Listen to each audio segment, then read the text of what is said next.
Let me ask you something. How many decisions in your life weren't really your decisions?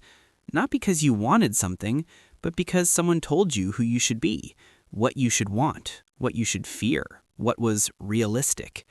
From childhood to adulthood, we're surrounded by voices. Parents, teachers, friends, society, all telling us how life works. And without realizing it, we let those voices become our inner voice. Here's the uncomfortable truth. Most people don't live their own lives. They live the lives they were told were acceptable. And the moment you stop caring about what you're told, that's the moment your real life begins. The first thing you must understand is this. People speak from their limits, not your potential. When someone tells you, you can't do that, that's unrealistic. Be more normal. They're not describing reality. They're describing the edge of their own comfort zone.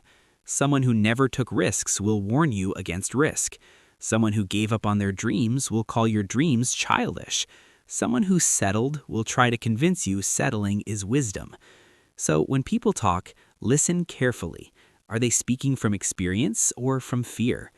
Once you realize this, their words lose their power. The second step is understanding why you care so much in the first place. We care because we're wired for approval. Thousands of years ago, being rejected by the group meant death, so your brain treats judgment like danger. That tight feeling in your chest, that urge to explain yourself, that need to prove you're right, that's not weakness, that's survival programming. But here's the problem. Your brain hasn't updated to modern life. Today, being disliked doesn't kill you. Being judged doesn't destroy you. But your brain still reacts as if it does. So every time someone tells you who you should be, your brain panics and says, comply, fit in, stay safe. To stop caring, you must remind yourself, discomfort is not danger. Let people misunderstand you. Let them disagree. Nothing bad actually happens. The third shift is this. Stop outsourcing your self-worth. The moment you let other people decide how you feel about yourself, you give them control over your life. Think about it. If praise makes you feel powerful, then criticism can destroy you. If approval lifts you up, then disapproval can crush you. That's emotional slavery. Instead, you must build an internal scoreboard. Ask yourself one question at the end of each day. Did I act in alignment with who I want to become? Not, did they like me? Did they approve? Did they agree? Just this. Because when your standards come from within, outside opinions become background noise. Now here's something no one tells you. Confidence isn't loud, it's selective. Confident people don't ignore all opinions. They choose whose opinions matter. They listen to mentors, to people living the life they want, to those who have earned the right to speak. But random opinions, unqualified advice, judgment from people who've never built anything, that gets filtered out. So ask yourself, would I trade lives with this person?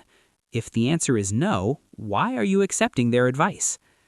Another powerful shift is learning to sit with silence. You don't owe explanations for your choices. You don't owe justifications for your dreams. You don't owe anyone a detailed breakdown of your life plan. Most people talk too much because they're trying to be understood. But the strongest people move quietly. They let results speak. Silence makes people uncomfortable because silence means you're not seeking approval. And nothing unsettles insecure people more than someone who doesn't need validation. Here's the final truth you must accept. No matter what you do, you will be judged. If you play it safe, you'll be called boring. If you take risks, you'll be called reckless. If you succeed, you'll be called lucky. If you fail, you'll be called stupid. So the question isn't, how do I avoid judgment? The question is, whose judgment am I willing to live with? Because one day, you'll face the hardest critic of all, your future self. And they won't ask, did everyone approve? They'll ask, why didn't you try? So stop caring about what you're told. Start caring about what feels true to you. Because the cost of ignoring your inner voice is a life you never wanted.